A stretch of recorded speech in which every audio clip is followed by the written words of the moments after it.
that regard. But the pursuit will actually be conducted as we normally do. You know, I'm watching the pictures along with you right now, and I see your black and whites just behind him, and the freeway in front looks like it's wide open. Have you closed down any entrance ramps to the freeway here? No, ma'am. We try to limit the amount of vehicles involved in a pursuit for safety reasons, but normally what happens is as we pass other vehicles, they either slow down or they move out of our way to give us the opportunity to continue this pursuit. Do you know anything about the other pursuit you can tell us? I do not have any information on the other pursuit, ma'am. Okay. Now, we're watching this guy, and we've watched him. He seems to be taunting the officers right now. He's been pretty reckless at this point. We understand he stood on his bike. I've watched him driving with no hands. Your observations here? Yeah, and again, that his behavior is of great concern to us. We don't know if he's under the influence or if he's simply just on a joyride. We simply do not have enough information on him right now to ascertain why he's behaving the way he is. But again, it is of great concern. We would not want to see him be involved in a traffic collision or be injured in any sort of way. We want this, obviously, to come to a safe conclusion. You know, Officer Ramirez, we're going to go back up to our chopper right now. Can you find out about that second chase for me and call us back? I will do my best. All right. Thank you so much. Officer Vince Ramirez with the CHP. Alex Calder, what freeway is he on now? Well, we're now in the presence of 3 law enforcement helicopters. We understand that there are 2 LA County Sheriff's helicopters, and now we've just been joined by a California Highway Patrol bird as well. So right now, this guy being watched by a lot of resources here from several agencies. And, of course, that's going to really up their chances of catching this guy if he decides to pull off the freeway and start making his way into the residential areas here. We're making our way through Glendale. He's just past Glendale Avenue, and he's making his way off towards the 5 now. But you can tell right now he's once again kind of in mellow mode here. We say that because just about a minute or 2 ago you saw he was actually making some pretty colorful hand gestures to the officers behind him there, trying to taunt the CHP lead officer there into coming up alongside him. But in this case, the CHP really keeping it cool here. They're back just a bit, watching this guy here, waiting to see what's going to happen. And now we're coming up on the 5 freeway here, so we're going to once again have another choice to see what he does. Now, if he does take the 5, the interesting thing here will be that he's going to have a much greater capacity to accelerate through traffic here than those patrol cars here, knowing how that 5 freeway tends to jam up there through Glendale. So we'll see what happens. But by the looks of it right now, he looks like he's just going to continue west and stay on the 134. Of course, anything can happen here, but if there's one thing that we can say is that this guy has not been driving particularly erratic. Once he picks a lane, he kind of tends to stay there. So we'll see what happens here, but we're definitely coming up on the 5 now. So here comes his chance to exit. Alex, I'm going to interrupt you for a second. We happen to have Sean Murphy in studio right now, our traffic guy from the morning, and he tells me he's able to track some of the traffic here. If he continues on the 5, he's going to run into some major volume just past the 5 freeway. So it'll be interesting to see what he does right here. Has he committed yet? No, yeah, he's passed it, and he's committed to the 134 westbound. So, but you can see that he has skipped his opportunity to go north here. He's going to continue west. So that's going to put him through the communities of Burbank, ultimately off into Studio City. Well, it's also going to get heavy on the 134 just around Forest Lawn as you approach Buena Vista. And, in fact, he'll go right past NBC Studios here. Yeah, well, we're getting close. We're only about 3-4 miles down the road here, and I'll tell you what, as he does hit that traffic, that's when things are going to change quite a bit. Now, I've not noticed if there are any CHP motor units involved in this pursuit. So far, I've only seen the patrol cars down there, but I can tell you what, now I'm being told there are some motor units involved. So what will happen here is if the patrol cars end up getting jammed up and can't get through, then what's going to happen is those motor units, now 2 of them we're told, are going to be able to go ahead and try to stay with this guy. We'll see what happens here. I know there was some road construction up ahead here. I think that is concluded. So right now, it doesn't look bad. And you're right, I'm looking up ahead at the traffic, and the traffic right now really doesn't start to jam until about Cahuenga or so. So he's got a little bit of room here before he starts actually having to hit the brakes here. But we'll see what happens, because things will definitely start to get interesting as the traffic conditions change. Alex, you mentioned 2 LA County Sheriff's choppers overhead and all the CHP resources there. Does that seem a little excessive for a guy on a motorcycle who was speeding and didn't have a plate? Well, it's certainly a lot of resources, but I think the mindset here is that, or the game plan is that once this guy gets off the freeway, everything changes. It's really tough to try to track these guys. They've already put this much effort into trying to keep up with this guy. So at this point in time, they'd like to see him captured. But now we're going to start to see one of those CHP motor units getting into place here to take over, and that is because the units up ahead are radioing in that the traffic conditions are starting to tighten up here. So we're going to start to see how this goes now. But he's definitely getting in the area of the studios for NBC right now. I'm looking at two or three motorcycles in the. Is that a motorcycle there behind him? Two of them? Yeah, that's the suspect to the left, and then two CHP motorcycles right behind him there. So they've done a great job of actually getting the right units into position here to make sure that they can come after this guy if they need to. I'm going to tell you the traffic, though, as I look up ahead towards the 170, really isn't all that bad. It's slow, but the HOV lane's always a little bit lighter going that way anyway. Unfortunately, we're in a town where most people tend to drive by themselves and elect not to carpool. So that's going to end up playing to the favor of CHP here if that carpool lane ends up staying on the lighter side. Okay. You know, people are just joining us. It's 4 o'clock here. We just want to remind people what we're doing here. This is a high-speed chase that started in Moreno Valley.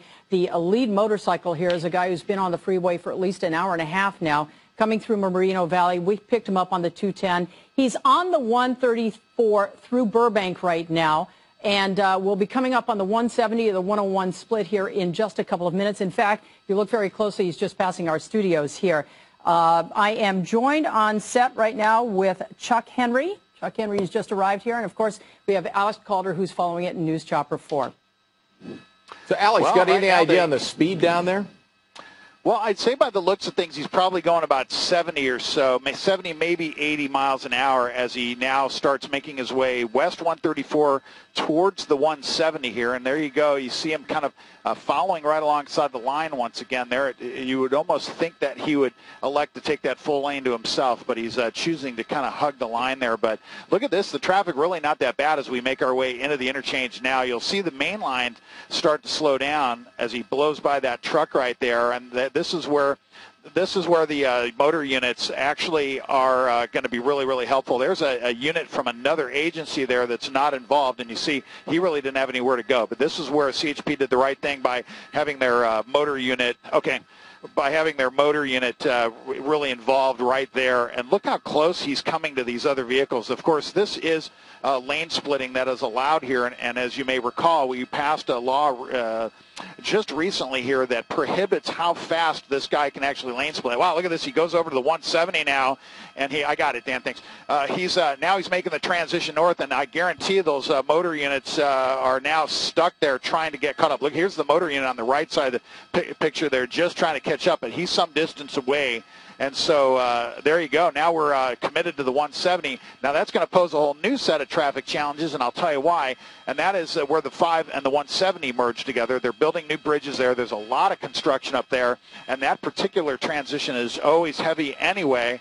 So basically what happens is he's going to really get caught up in some major traffic as he makes his way up towards that area, the Pacoima-Arleta area. But look at this. He may be exiting right here on Magnolia, I believe that is, and we're going to see what he does. But this is the first time we've actually gotten to watch as he's gotten off the freeway here, and this is where having those helicopters, wow, look at this, goes right across. Wow, unfortunately, look at this, the CHP motor unit really did a great job of staying with him there.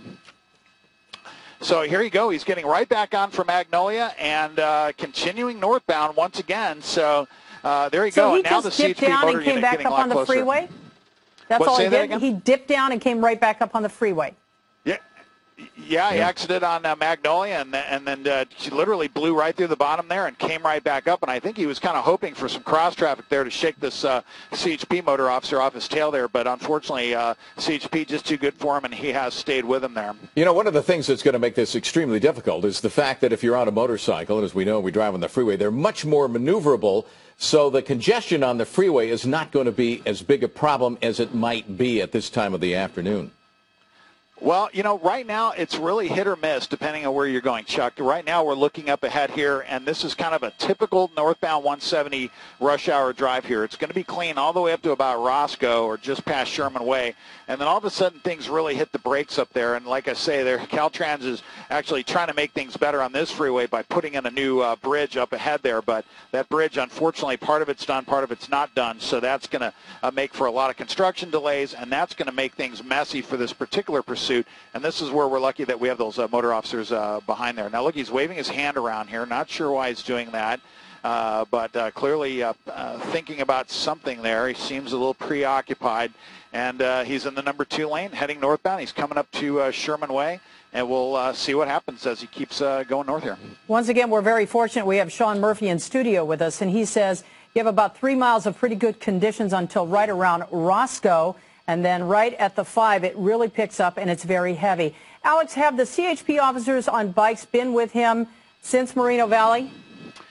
I believe they've been with him as long as we've been over him, which was back where the Inland Division was handing off to Baldwin Park. Not sure how long they've been with him because we don't know which division those motor units are with. I'm assuming that they're with the Altadena office, which handles this area. And then, of course, now we're going to be making our way into yet another CHP jurisdiction, and that would be the Newhall office coming up here. So this is the great thing about having a pursuit where the CHP is handling it, is that units from one section of the CHP can basically call ahead and ask for other units to come in and intercept. That way they've always got vehicles that are full of fuel and are ready to go to jump in fresh at any point here. But he's getting close now to this intersection here, or this interchange. He's coming up to Roscoe, and this is where things are going to start to get interesting. And like I say, I'm looking out ahead here. I'll tell you what, the traffic really jammed here. And unfortunately, because of, wow, he is really getting close to some of those cars. But he's going to have some real tight tolerances here trying to get past some of these cars. This bridge up ahead here is not ultimately done, or at least the You see his hand waving around there? I mean, is he trying to signal somebody? He's been riding with no hands at some point. Yeah, but now it looks like he's signaling of some sort. Yeah, I don't know what he's doing there. I don't know. We've seen him do that several times, though, where he's actually started shaking his hands like that. And now here we go. Here's where the traffic gets messy here. We're passing Roscoe, and you can see there he's gonna start running out of options here, because that HOV lane that you see that he's in right now is going to abruptly stop there because the bridge that's going to carry that carpool traffic is actually under construction. It's not finished yet here. So let's see what happens as he kind of makes his way through this traffic here. And this is going to, again, be taking him off of the 170 and dumping him onto the northbound 5. Oh, look at this. He is into the construction area. I don't think he's going to be able to get out of there. This is going to be interesting, and I don't know if the officers, it looks like the officers followed him down. I don't know. This is kind of into uncharted territory here, because he's going to eventually run out of dirt, so to speak here. Let me see. There's a bridge there up ahead of him, and again, that bridge is under major construction. We look at it every day as we come in to land at Whiteman after our news flights here. But let's see what's up ahead of him here, and that's what's up ahead. See, there's the bridge that's under construction. Let's see if he can even get onto it. I mean, he's in a motor. Can you get through there? I guess you can. Oh, look at this. He just jumps off the bike for no good reason here. He's laying on the ground. We're waiting for that officer that was right behind him. He looks despondent there by our look here. And here comes one of the officers here with guns drawn, 2 officers from CHP. So this guy really kind of avoided disaster there. If he'd kept up the speed and had continued on the trek that he was going, he may have actually driven off some of the parts of that bridge that were under construction. Look, they're kicking him now, trying to get him to prone out here. And this is going to be the moment of truth here, but it looks like they have him in custody. And this pursuit is now over, but boy, not after some crazy moments here. And again, not really clear on what this guy's intentions were several times there, but look at this. They're essentially hog-tying him there, and he is now in the custody of the California Highway Patrol. So great job by those guys in terms of getting out ahead of this guy and knowing what the conditions were so that they could have the right guys on the job there. And in this case, they have their suspect in custody. We're going to get more information on this coming up on the NBC4 News at 5 o'clock. So the chase went on for better than an hour and a half, started in Moreno Valley, and it ended right off the 170 freeway in that construction area, and the suspect taken into custody. His final mistake was perhaps one of his biggest mistakes. He ran right off the freeway there into a construction project. There you see the two CHP officers who've been following him all along. He hit many freeways this afternoon. At one point, driving without hands, we saw him take his gloves off. A couple of times he bumped other cars when he was in the HOV lane with the handlebars on his bike. But there you see it has come to a conclusion just off the 5. We're going to return you now to regular programming.